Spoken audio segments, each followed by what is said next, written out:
Good afternoon, everybody. Thank you so much for being here on a Friday afternoon. It's hard enough for us to get our friends here, and I have my only 3 friends here on the stage. But I'm delighted to have all of you here for this conversation on a subject that really is very, very topical and rather confusing. I'm Danielle Pletka. I run foreign and defense policy studies here at the American Enterprise Institute. On my right is Tom Wright. Let me get you, I wrote down all of this information so that I could do you the honors. The director of the Center for US and Europe and a senior fellow in the project on the international order and strategy at Brookings. So just next door, he didn't come far. Next door to Tom is Luke Coffey, who is the director of the Douglas and Sarah Allison Center for Foreign Policy at the Heritage Foundation. He was a special advisor to then Defense Secretary Liam Fox in the UK government. And last, and definitely not least, is Gary Schmitt, who is a resident scholar here at AEI in strategic studies and one of our main experts on Europe. I know nothing about this, so I'm going to sit here with you and learn. But what we hope to do is, over the next hour, is really just have a conversation among us and then bring you in to really ask some of the difficult questions that confront us. It really, it's confusing. I hate to say it, but as somebody who actually follows it, knowing exactly what the state of play is, what the state of play is with the European Commission, what the state of play is in the British Parliament, what the state of play is with Ireland. Well, I'm relying on you, Tom, on that one because I still can't figure out what the backstop was. So I shouldn't have admitted that out loud, should I? So. Why don't we just start and see where this takes us, and please just back and forth between us as we go along. Why don't you start with where you think things are, Tom? Yeah, thanks, Danny. It's a great pleasure to be here. So I think no one has any idea what will happen in the next 6 weeks, but I think we have a pretty good idea what will happen in the next 6 months. So I think through that fog we can sort of see, I think, something sort of going on, which it's highly likely at this point that the UK will leave with the deal that Boris Johnson negotiated. I think that's not just the base case. I think it's probably somewhere close to 70-75% chance. No deal Brexit, I think, is almost impossible at this point unless the EU were to actually reject an extension, and I can't see them doing that, especially if there's a deal on the table that the government is supporting. So the only outcome really other than that are two. One is that Boris Johnson will win an election and decide to go for no deal instead of the deal. I don't think he'll do that because I've always thought that the no deal was a bit of a bluff on his part because it is a big risk, and that they're happy with this deal because with the exception of Northern Ireland, it's a pretty hard Brexit. So then the other outcome is that Corbyn might win a general election with a coalition or in some minority government. I think that's really unlikely. If that did happen, then that would throw everything up in the air. But to me, I think we're now looking at a pretty likely UK exit, I think, with the deal. So with all of this confusion and all of the back and forth and the drama day to day, I think that's largely tactical. The strategic direction, I think, is toward an exit at some point in the next 6 months, maybe sooner rather than later. Yeah, and I'll add to that. Well, firstly, I want to echo the thanks to American Enterprise Institute for having this event and inviting me to speak. Next week is really going to be key, especially on Monday, because early next week you're going to have 2 big things happening. You're going to have the government table what's called a program motion, and a program motion is a motion before Parliament that sets out the timetable to pass a piece of legislation, and of course it's the withdrawal agreement bill that will be that the program motion will be focused on, and then you'll have Boris Johnson table a motion in accordance with the 2010 Fixed Term Parliament Act to trigger a general election. So.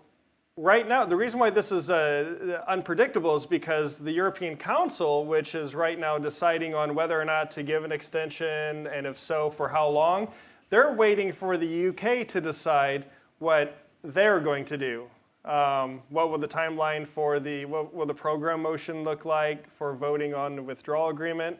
What will the timeline look like for a new election if there will be one at all? But then Jeremy Corbyn is waiting for the EU to decide if they will grant an extension and for how long before he decides, or before Labour decides if they will support having a general election or not. So it's all a mess. One of these sides are going to have to give first. I suspect that the program motion will. Well, I think the government's already said that they want to have the withdrawal agreement done and dusted by November 6th, which from Monday is 7 sitting days of the House of Commons. The government's program motion was defeated last week because they only had a 3-day timetable.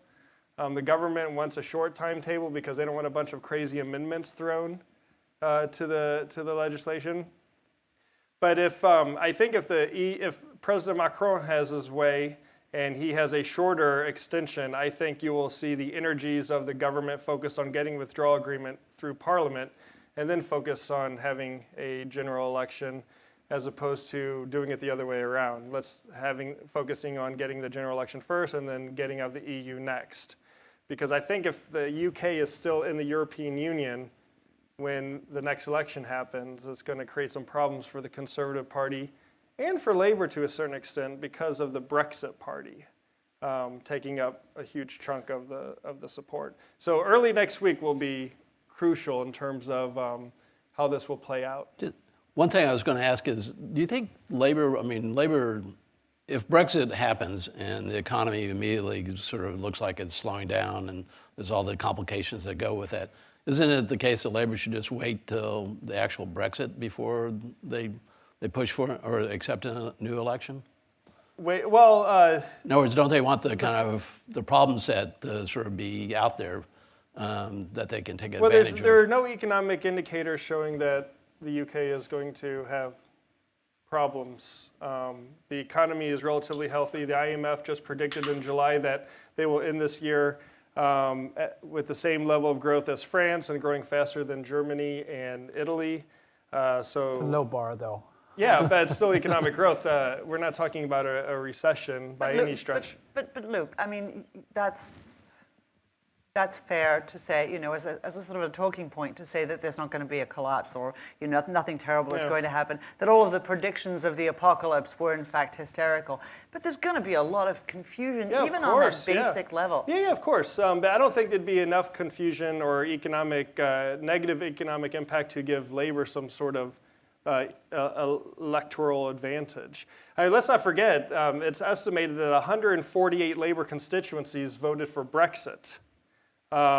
Most of Northern England that have Labour MPs, they voted for Brexit.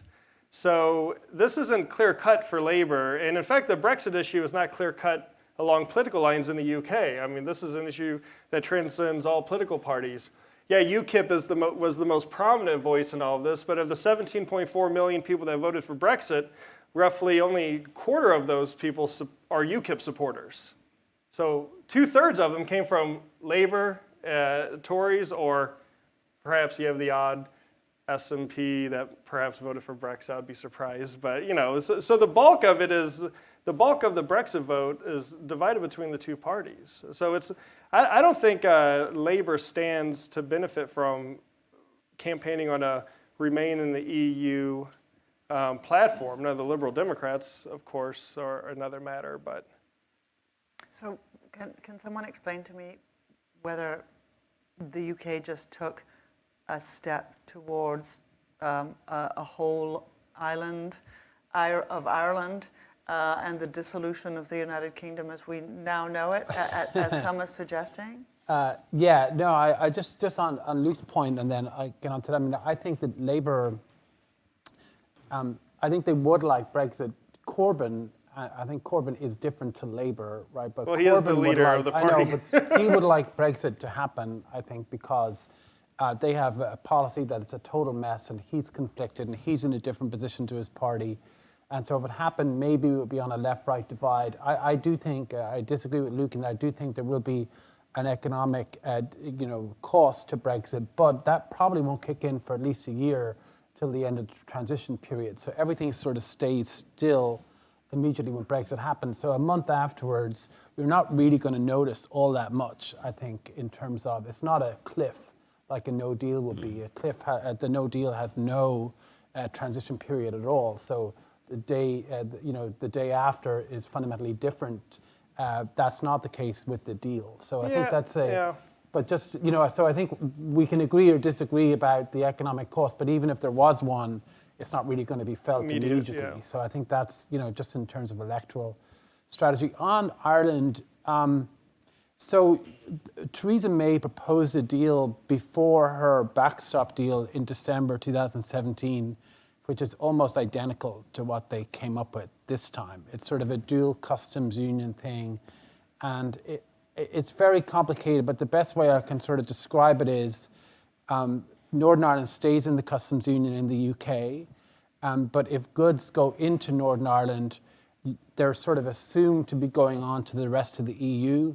So if they stay in Northern Ireland and they don't go to the rest of the EU, you fill in some paperwork and prove that, or you get a rebate after the fact, right? So it's trying to have, so from a good sort of small government place like AEI, it's a bit of a nightmare, I'm sure. So lots of red tape, but it's So there. is the European Union. Yeah, but it's there for constitutional reasons, right? To sort of to guarantee Northern Ireland stays in the UK customs union, but then to ensure no border in Ireland. So it's sort of a complicated bureaucratic solution, I think. I think it does work. There's also a consent mechanism whereby Northern Ireland can get out of this at a future point, and the consent mechanism is a straight majority, which is pretty simple, but is actually sort of complicated because it contradicts sort of the old sort of system where you need a majority of both communities. But basically, they have an exit clause as well. So I think from the Prime Minister's point of view, it's a substantial improvement over the backstop, right? Because it does mean formally leaving the customs union. The Great Britain is completely outside of the backstop, so it doesn't get bound into it at all. And then there is a consent mechanism. I think the reaction in Northern Ireland amongst unionists since, I think, has been maybe more opposed than people thought it would be initially. And Why? the DUP, well, I think that they do worry about this, what's called, maybe inaccurately called, sort of a customs border in the Irish Sea, and they see that as potentially sort of a wedge. And then some people in Sinn Féin and others maybe have talked about sort of, this being a platform for economic unity. So I think the Irish government and others, other nationalists, moderate nationalists and others are, I think, keen to say that that's not the case, that there's not actually going to be a push for United Ireland, partly because they think it would be incredibly counterproductive. The only way really to get a United Ireland, I think, is if both communities are supportive. Like a 52% result on a United Ireland referendum would be a disaster, right? That would be very divisive. So I think that is known in the Republic of Ireland. Like, it's not that they are sort of trying to figure out how to manipulate this. In fact, they're worried that this would be seen as a stepping stone, I think, and they want to ensure that it's not, that this is actually a protection of the Good Friday Agreement. But there's a lot of confusion, a lot of things being said, and so I think that is a legitimate concern unions have, and I think you will see a lot of effort to try to assure them that that's not actually the case, and also to try to de-dramatize these arrangements, so it's not sort of a formal border. It's really, it's inspection of goods under certain circumstances, and to try to make it as bureaucratic and as possible, which I know sounds bad, but to make sure it's not sort of seen as a matter of sort of high principle, but it's really a pragmatic thing in agriculture and some other goods. Does it generate a bit of angst about reference to Scotland, though? I mean, doesn't this arrangement sort of put on the table the Scots going, well, Northern Ireland is more or less still in the European Customs Union, and we would like to be. Yeah, well, the most recent poll on Scottish independence shows that 51% of Scots want to stay in the UK and 40% want to leave. Obviously, these polls, anyone can, I'm sure others have a poll that tells a different story. But the trend in Scotland is for people wanting to remain in the United Kingdom. We should not forget that while in Scotland, a majority voted to, in terms of Brexit, voted to remain in the European Union, 39% still voted to leave, so it wasn't exactly a landslide. And in Northern Ireland, it was 55 to 45%, 55 to remain, 45% to leave the European Union. And we should also not discount the fact that England and Wales accounts for about 93% of the United Kingdom's population. So looking at it in the bigger picture, I don't see this issue of remaining in the European Union, leaving the European Union as one that will tear the union apart. It's certainly strained it, as we've seen in the discussion about how to treat Northern Ireland in relation to the Republic. But I lump these accusations and these assumptions of the union breaking up into like the Project Fear category that Remainers are using to try to, breed discontent among the Brexit process. So I would say, Gary, I mean, I agree, but for maybe very different reasons. So we probably disagree on how to get there, agree at the outcome. That's heritage I and think, Brookings right there summed up, I think. No, I mean, I think when you look at it, I mean, you hit on a really important point, which is economically for Northern Ireland, this could be a big success, right? Because they have a foot in both camps, right? So basically, they have access to the European Union and access to the UK, and it could be very attractive for investment. When Theresa May floated this deal, the first people to oppose it were the Mayor of London, the Mayor of Newcastle, and the First Minister of Scotland, all of whom wanted the same deal. And so, if they can overcome the various constitutional questions, which are big, they may end up in a place where it works for them over time. They're pretty happy with it.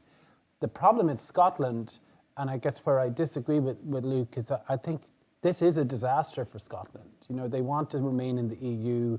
A lot of people, I think, would like independence because the situation has materially changed.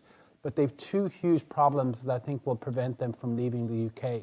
Number one, the whole lesson of Brexit is that international divorces are really, really difficult, and the smaller party gets into serious trouble, right? I think Britain basically lost the negotiation with the EU. Scotland will basically lose the negotiation with the UK. The UK will be in the EU's position. Scotland will be in their position. So it's just very hard to disentangle a 400-year union, much more hard than a 40-year one, which is still pretty difficult. And the second reason is that they would have to have a hard border. Mm-hmm. And in the last independence referendum, there was no question of a hard border because both Scotland and England were in the EU, whereas this time it would be different. So I think even if, what you're critical of Brexit like me, you can still end up in the place which is, Scotland's unlikely to leave the UK because those are two huge obstacles and that they, I think, will find it very difficult to cope with over time. Yeah, but I'm not so sure in that on one of the specific points about there having to be a hard border between England and Scotland in the hypothetical situation where Scotland becomes independent.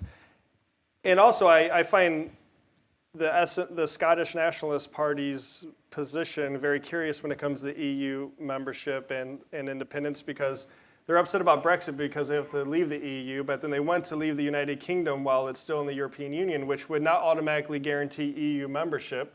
The EU made that very clear at the time that they would have to reapply like everyone else, and countries like Spain, which have strong separatist movements, have made it very clear that they would never allow Scotland and independent Scotland to join the European Union because it would encourage separatism as they see it. Because of Catalonia and whatnot. And there are other countries in Europe that have separatist movements that have expressed similar sentiments. So I think that I think with a lot of this stuff, it's a lot about, all politics are local. The SNP are doing incredibly well in the polls in Scotland. They will win even more seats. They could become, they are the third party in the House of Commons, even though everyone treats the Liberal Democrats like they are. And they'll probably win even bigger in the next election. But when it comes down to, do you want to vote for independence or stay in? Scots tend to want to stay in the United Kingdom. So I want to talk about two different things. One, the outward bound, and also the internal question. Let's just talk about the election for a second, which is not necessarily actually anything to do with Brexit. Obviously, there are some complicated limitations on Boris Johnson's ability, as you described, to get to an election in December, as he has said that he wants. But is Jeremy Corbyn's leadership of the Labour Party basically going to mean that the Tories are forever in the leadership of the UK? I just can't. Well, because of the Fixed Term Parliament Act, if there's they can go without an election until 2022. So this zombie parliament can limp on until 2022 if there's no election. I mean, Jeremy Corbyn has spent almost every day of the past year saying he wants an election, and he's been given 2 opportunities to support an election. He said no. He will have another opportunity on Monday, and he's going to probably say no again. And there's this divide, as my understanding, speaking to some of my friends in London, there's this divide inside the Labour Party where Jeremy Corbyn, I'm told, actually wants an election. But the more sensible, moderate Labour members are the ones preventing him from whipping the party to support an election because they fear what's going to happen. But I mean, how long can this go on? Yeah, I mean, I remember a couple of weeks ago, I was reading these articles, and especially in the U.S. media and all this social media nonsense about Boris Johnson being a dictator and an autocrat because he was going to ram through a no-deal Brexit and everything else. What sort of dictator calls for a general election twice, and he's told by his political opposition he can't have one? So certainly Brexit does play a role in all of this, but also you're right, Danny. I think that the way the polls are going, the way the mood is in the public, Labour knows that if they have a general election, they will be in trouble. Now, the Scottish Nationalist Party, they won an election, and if the Conservatives and the SNP came together in Parliament, they would have enough, pretty much with the help of a few others, to trigger the 2/3 requirement for the Fixed Term Parliament Act to have an election. Or excuse me, they would have enough to pass a single-line bill which would require a simple majority to revoke the 2/3 requirement in the Just in Fixed case Term you thought Parliament. our Congress was But really, the problem with confused. doing this is that the amendments that would be thrown into that would be crazy because the SNP and many in Labour want to lower the voting age down to 16.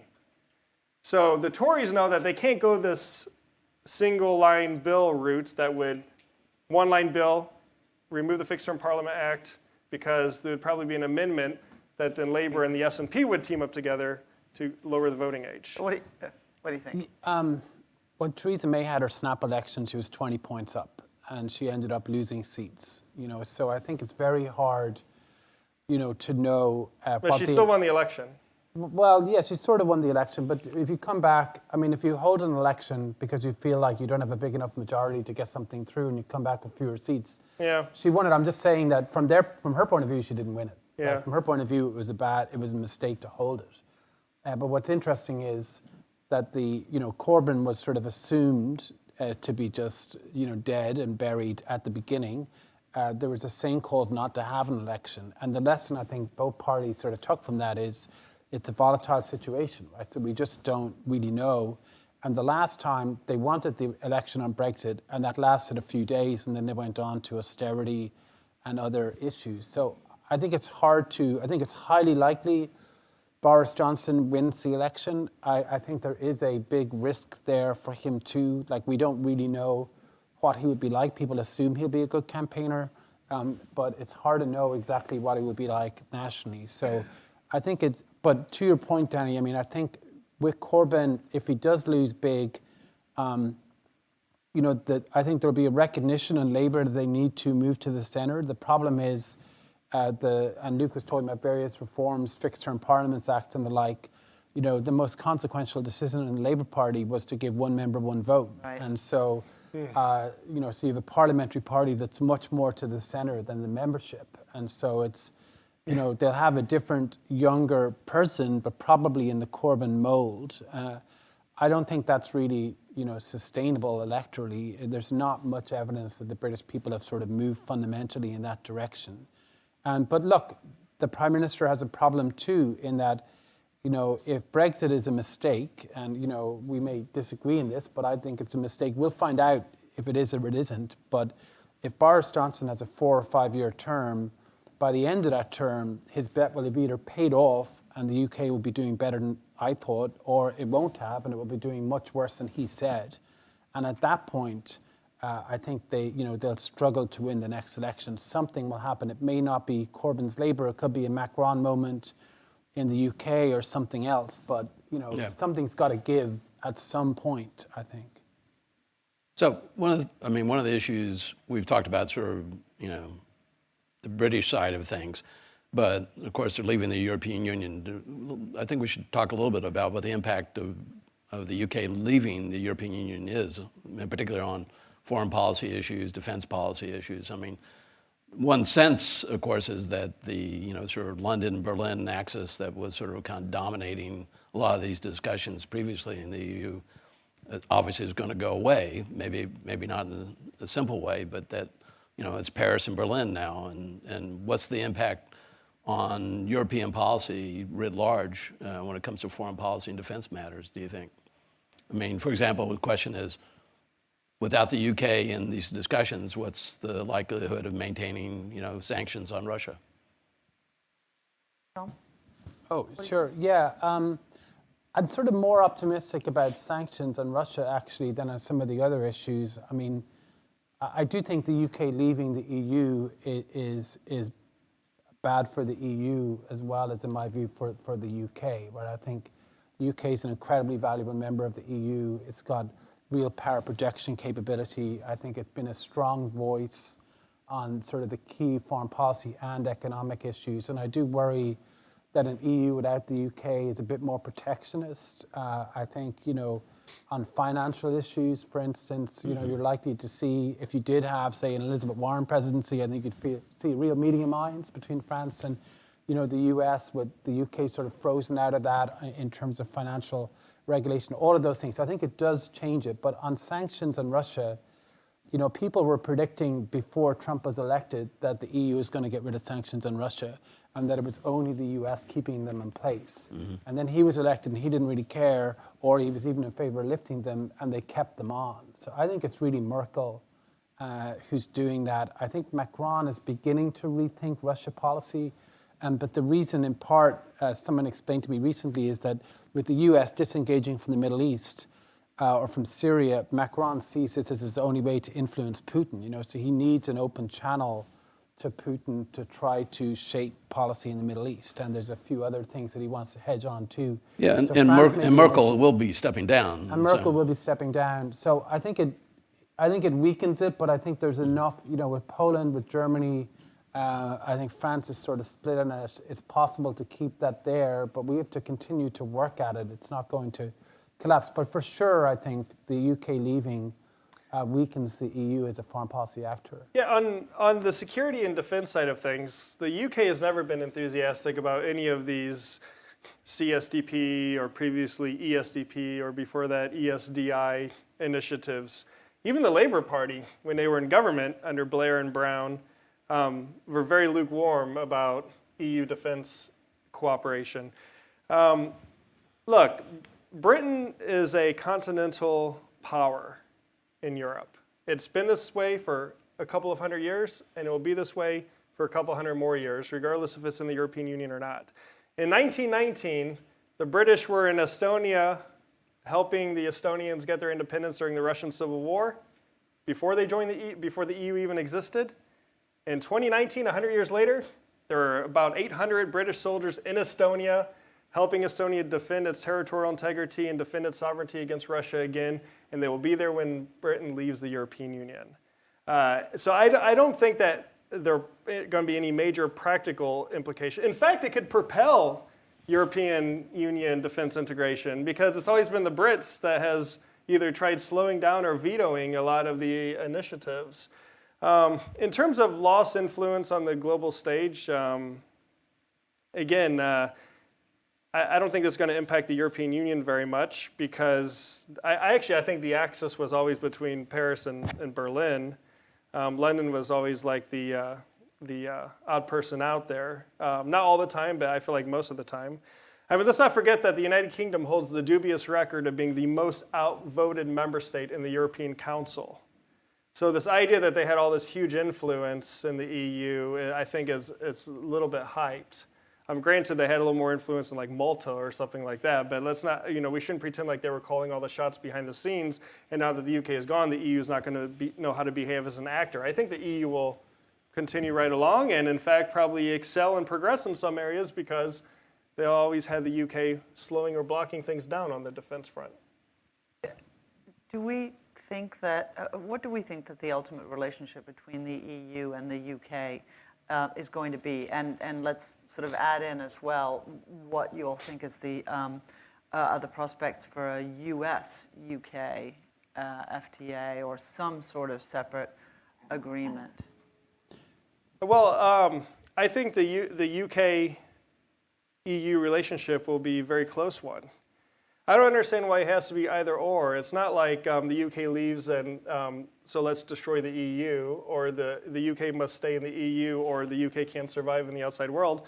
I think that both of these actors will have a very good relationship for obvious historical, geographical, cultural, economic reasons. It might be bumpy to get to that point, but I think this will be the case.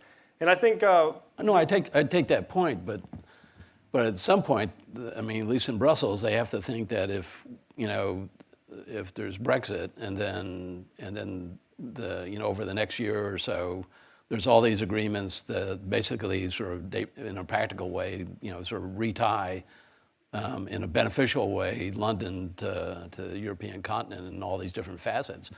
Then Brussels has got to worry about, well, what's the cost for leaving the EU? I mean, it sets up. That's a question for Brussels. No, I know, but it sets up an incentive structure that is, one has to admit, it could be problematic for other states looking at. Yeah, well, why not? It's not in the European Union's interest to try to punish Britain economically in terms of a free trade agreement. Yeah, but that hasn't been their posture so far. I mean, they waver between their desire to punish I mean, already more British exports go to places other than the European Union than with the EU. And we're talking about the world's 5th largest economy. We're not again, I don't want to beat up on Malta. I hope His Excellency, the ambassador, isn't here.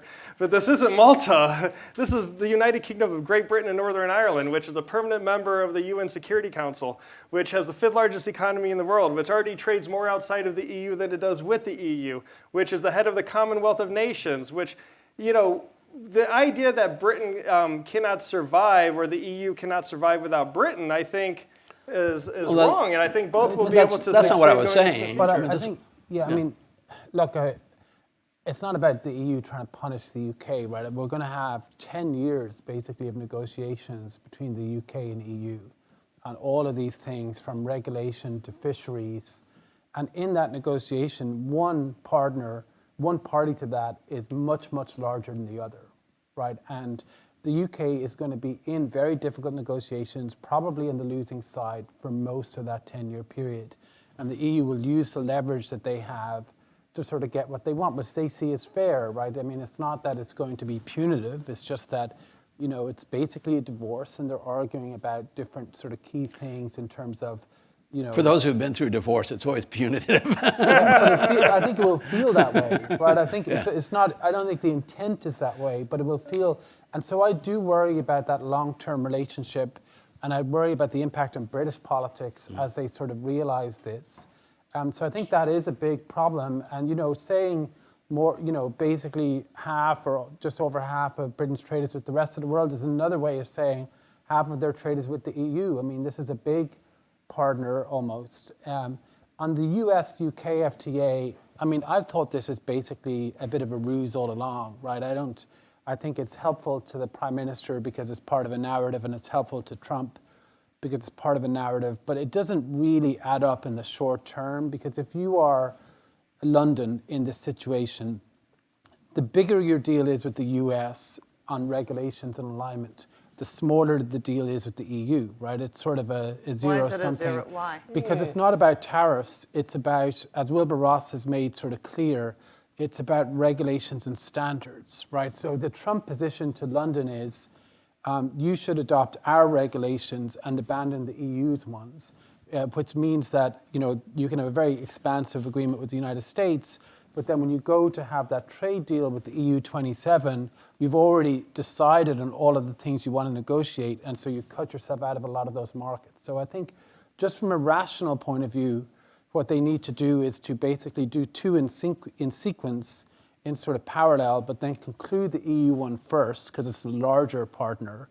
and then try to max out the US one as much as they can in a way that's compatible with the big UK-EU FTA. That's why I think any UK-US talks should be, if not formally, they should be at least in part informally trilateral, where the US is saying, it's not that we're trying to diminish your trade with the EU so we can get more, but ultimately our interests are that you should be as prosperous as possible in trading with both. And so let's figure out sort of a way for those three parties to win here. The Trump administration's position, I think, has been pretty clear, which is, max out the US-UK side and sort of minimize the UK-EU side, which is what Ross has sort of essentially said to them on a number of occasions. And I just don't think it works. And I think they know it as well, but they haven't been able to admit it because for political reasons, they're trying to say the water outside the EU is warm, and we have this deal ready to go, and once you go, then we'll jump into this really big one. But when you sort of question them, they don't have an answer to that dilemma except that they are aware of it. Gary? No, look. So the last thing before I turn to the audience is, one of the things that's really worried a lot of us, and is the European overall, and I include the UK in this description, posture towards China, where this administration, for all of the unbelievably lousy things that it is capable of doing, has actually sort of had a fairly coherent idea, not on tariffs and things like that, but on the threat that is posed by Chinese technology, the 5G question, Huawei. We have gained very little ground with our European friends on this question. And one thing that I worry about and that we've talked about is that if the UK is in need, let's put it that way, in need of partners, in need of investment, wants to maintain that vibrant front and remain an entrepot for international deals, that it's going to become the place where Moscow and Beijing end up doing a lot of their business, as indeed it became the place where our friends in the Gulf do a lot of their business. What do y'all think? Well, London, of course, is a financial hub. Depending on what world ranking you use, it's either 1 or 2 with New York. And this is, as they say, despite Brexit. And of course, countries want to do business and invest in the UK, and it will be a magnet for China and Russia insofar as politically it is allowed, or in terms of sanctions legally it's allowed. But don't you worry that they have perverse incentives? We've talked about a lot of perverse incentives today. It seems to me there are perverse incentives here or as well. what, the UK to? For the UK to basically take a more forward-leaning position. I position. certainly don't think the European Union is what's holding the UK back if it wanted to get... I don't see how leaving the European Union would encourage Britain to become closer to Russia and China. China is a separate issue. One of the original sins of the Cameron government in 2010 was this coziness with China. We talk about this 5G debate with the UK is a very serious one because the Huawei is so ingrained in the British telecommunications sector now that to bring in 5th generation without Huawei is going to become very expensive and very difficult. So there are these security-related issues which the UK says they have workarounds or they're in the process of figuring out. The US is like, well, we'll help support you along the way. But I don't think that the UK leaving the EU will make it like so hard up that it's going to be, pandering to Moscow and Beijing for investment when again, this is, like I said, the world's fifth largest economy, and the economy is growing. Unemployment is at a record low. Foreign direct investment last year was a record high, and British exports were at a record high last year. And again, this is despite Brexit. And then, of course, the response I always get back is, well, Brexit hasn't happened yet. But it seems like when there's good economic news, it's Brexit hasn't happened. But when it's bad economic news, it's because of Brexit. So I think we just need to look at objectively at the facts and not get too emotional about it and say, okay, there will be bumps along the way, but the UK is going to continue to grow economically and be a global player in the financial sector. And it won't have to rely on, I would say, Russia and China. But certainly the China component is very concerning, not because of Brexit, but because of decisions made in the past. I mean, I agree with you, Danny. I mean, I think it's the incentives are off on this, right? Because the mantra of Brexit is global Britain. We don't need the EU because there are all these markets out there.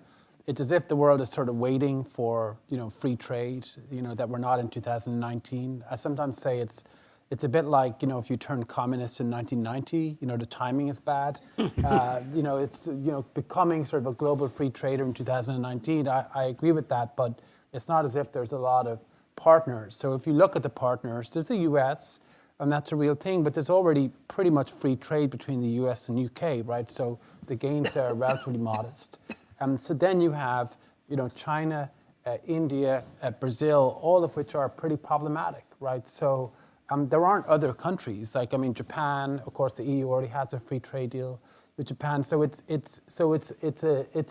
not a great sort of target of opportunity out there. And I think in that context, it's very tempting for them to say, here's China with lots of money, wanting to invest, wanting to do these deals. What's so wrong with that? And I think that does color their sort of judgment and risk assessment on some of these things. Now, but Europe will be right there with them if that's the case. I actually don't agree with that, because one of the remarkable things of the last 2 years has been France and Germany shifting on China. There is now it's significant compared to where it was. I mean, the EU's official document calls China a systemic competitor, right? I don't think a UK national security document would do that at the moment, right? They are putting increased CFIUS restrictions in place. There was the German decision recently on 5G. I think that was disappointing for sure, but there's a conversation now that would have been impossible to have. What's missing as part of that setup is really the UK. If you had a German, French, UK position on China, I think that would be pretty powerful. And instead, I think they're just in a very difficult spot, which is why I'm in favor of a very close economic relationship between the UK and the EU, because I think they need that to basically ensure that they don't have these incentives. For all sorts of reasons. Okay, it's your turn. Raise your hand. We'll call on you. Put your brilliant statement in the form of a brief question, please, and wait for the microphone. Yes? Oh, here they are. This gentleman in here, I saw your hand first. Yes. And please do identify yourself first. Thanks.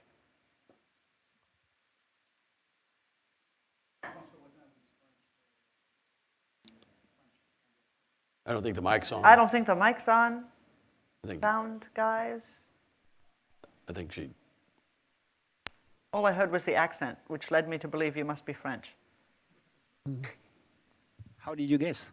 There it is. Well, very simple question. Why the title, The End of Europe, as opposed to The Beginning of Europe? I mean, I've been dealing in committees in the European Union for 20 years. I'm very sad to see the UK leaving, because they are very smart people and they have a great sense of humor, which is not largely shared really in the the Union. Irish, But they essentially, like Luke said, have been blocking construction of the Union forever. Okay, so if I may paraphrase, so is this the beginning of Europe, the end of Europe, something to be regretted or something to be cheered? No, I think, like I said, both can coexist and be successful and prosperous. I don't think Boris Johnson or his government wants to deconstruct and destroy the European Union. And I think that But I am concerned about the European Union going. I wouldn't say it's the end, but I am concerned that if certain things don't change, that Britain will not be the last country to leave. I'll never forget the day after the Brexit vote, on June 23rd of 2016, Germany calls for a special emergency meeting of the original 6 founders of the European coal and steel community. And I thought to myself, oh my gosh, instead of looking to the future, how can we make the EU work better? The United Kingdom just left, the biggest, second biggest economic power in Europe, one of the biggest military actors in the world, has just voted to leave. And instead of looking to the future, they go back to the early 1950s. And I think that's just the wrong mindset. I think that the EU has to now consolidate where it is. It needs to make the system work better for its people. And this will go a long way in deflating a lot of the populism that we see across Europe today.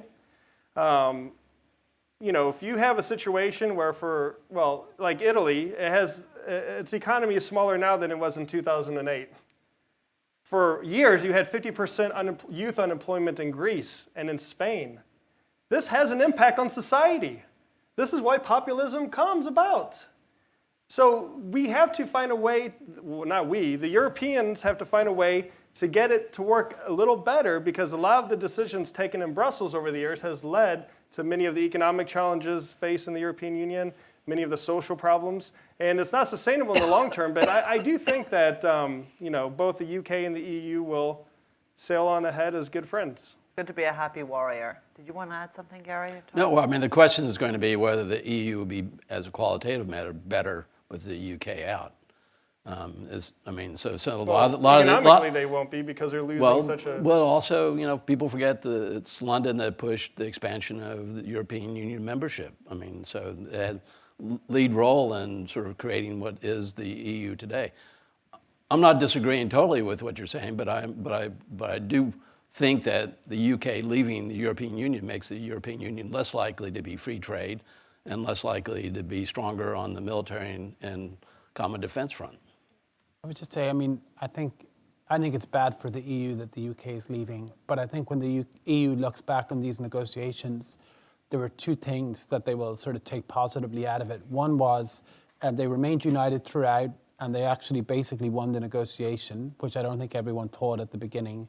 And secondly, and this comes out of the Ireland maybe experience a little bit, is that small countries around the EU actually now sort of see the EU as a powerful sort of protector against external problems, right? So I talked to some of the Baltic, politicians who said they were desperately sad to see the UK leaving, but they liked the solidarity over the backstop issue because they knew that would be there for them with Russia or others. So but we've already moved on to the next line of division, which is EU enlargement to Macedonia and to Montenegro. But Luke, don't you agree that in the immediate aftermath of Brexit, everybody thought that Italy, Greece, that the euro was at risk, and that the EU was absolutely at risk of having more countries fly off? And wouldn't you say that is not the feeling anymore now after watching the Brexit experience?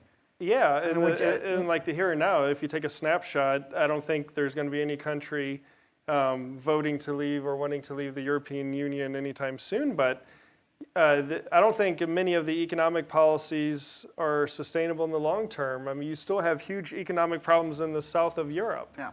And that's right. The forces that weaken them are still there. I don't think it's the end of the European Union. Right. Yeah. No, I understand that. The forces that weaken the European Union remain there, and they grow, and they continue. And then Russia takes advantage. But the opportunity to say "see ya" seems a little bit. But I will also say that every country that's a member of the European Union has to ask itself: are the benefits it receives from membership worth the trade-off in sovereignty? For most of the countries, it's not. Well, but for the United Kingdom, it was, apparently, and I think it is. There's no incentive, really, for a smaller country like Estonia or Cyprus to leave the European Union. Why would they? All right, we're not going to let you ask any more questions. We're just going to talk among ourselves. Let's let this gentleman get a word in edgewise. Thank you. Obred Kesic, I'm the director of the Republika Srpska office here in Washington, D.C., and I have 2 questions. If you could forecast a little bit, if there's a change in the White House with somebody who's anti-Brexit that comes in, does that affect the process and the dynamics between Brussels and London? Are you in talking terms about of- Mike Pence? I'm just saying somebody who's less pro I'm Brexit, just put it that way. joking. And the second question is what you touched on, expansion. What happens now, given the situation in the Western Balkans? Is there a permanent hold on expansion without the voice of the UK? Yeah, I think that it doesn't matter who's in the White House. The UK is a very special friend of the United States, and Brexit or not, I mean, what U.S. president's going to say, come in after the UK's already left, and then say, well, we're not, we don't want to cooperate with you anymore. I mean, I don't think that would happen. And on your second question, I'm always careful with the words I use because I don't like to use expansion because that denotes sort of an empire. And even as Eurosceptic as I am, I don't believe that the EU is an empire. I like to use the word enlargement. And right now it does seem that enlargement is finished for the foreseeable future. You guys agree with that? Gary? Yeah, basically. No, I think Macron's decision is pretty controversial and contested, and we'll see how long it sort of lasts, right? I'm not sure. I think it does really undermine EU policy in the Balkans, and I think there's a robust debate on that. On the White House point, I think it'll be too late. I think one of the great tragedies of Trump's sort of Brexit policy is that the US was sort of disengaged most of the time, and the rest of the time it was cheerleading for no deal exit. But I actually think US engagement could have helped a lot with tough love to Berlin and Brussels and to London, and I think they could have basically taken the Northern Ireland issue off the table early on with high-level engagement. I would just, if you allow me, one slightly anti-Trump point, I guess, on this. I mean, I do think that I've never seen a more anti-UK policy for the first 2 years of this administration as Trump had with Prime Minister Theresa May. There was sort of systematic undermining there, and I think that relationship, we often look at Can you offer US, an example of systematic undermining? Sure. Yeah, many, 'Cause I saw them holding many- hands in the Rose Garden. No, I mean, he consistently interfered in terrorist attacks in the UK, leaking the names of people who were suspected, commenting in real time about how the UK was to blame for this. He blamed GCHQ twice for interfering against his election despite being asked not to. He interfered to oppose Theresa May's deal with the EU to call for a no-deal Brexit. I mean, there's a long, I wrote an article in which I listed sort of 17 different occasions in which they did something that really annoyed Theresa May. And at the end, of course, he was openly calling for her ouster, which I think is just unprecedented, right? So it's a bit better with Boris Johnson, but I think the UK-US relationship, I agree, is incredibly important, but I think it's in its worst state since the Suez crisis.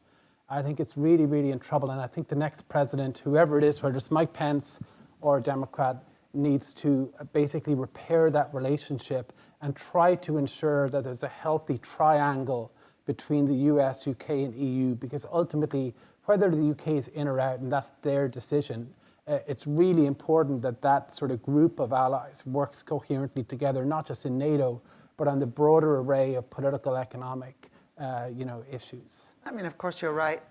You're right, and I will choose Brookings' side just because they're next door on this great May-Trump battle. But I mean, I do think that the deterioration in our relationship has been of much longer standing than simply Donald Trump. I mean, I agree with that. Look at the debacle in discussions over Libya and what we should do. I mean, that was NATO, but I mean, we had our gun sights on London and Paris. No, I agree with you. No, I mean, the special relationship has got some institutional strength to it, but in terms of public and political opinion, it's been under strain for quite a while. I mean, if you look at the Lib Dems or Tories, not Tories, but the Labor views about the U.S., and even within Tories, there was a real blowback against Blair's relationship with George Bush. With George Bush. And then on our side, we've had Obama and Trump who don't seem to think that London matters as much as it should, and the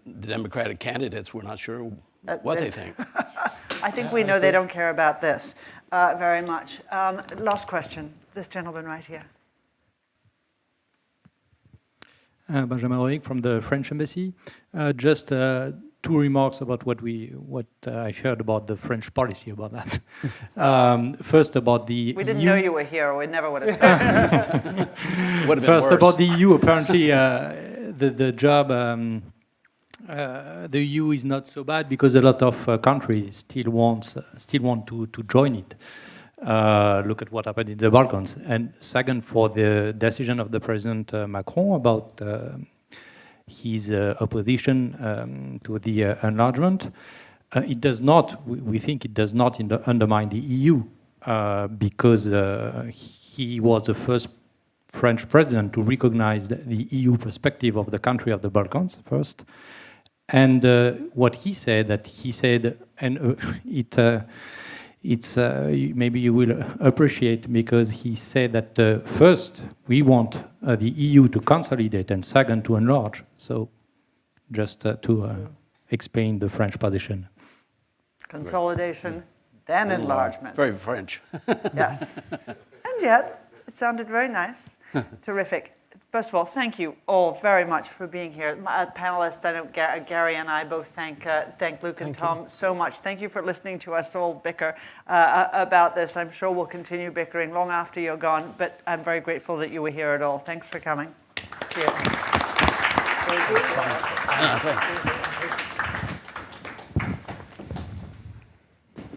It was fun. Yeah. Thank you so Great. much.